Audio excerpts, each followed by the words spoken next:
Tara, magluto tayo ng sinigang na hipon. Yan, ganyan ako magsigang. Lagay lang lahat ng gulay, tapos lagyan ng tubig hanggang sa kumulo na. Yan.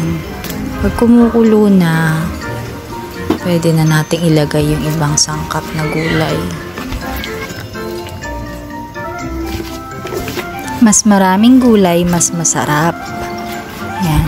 Takpan na natin siya ulit para kumulo. Yan, medyo malambot na. Pwede na nating ilagay yung pampaasim. Pag kumulo na, sangkapan na rin ng asin. Yan. Tapos lagay na lang natin yung mga hipon.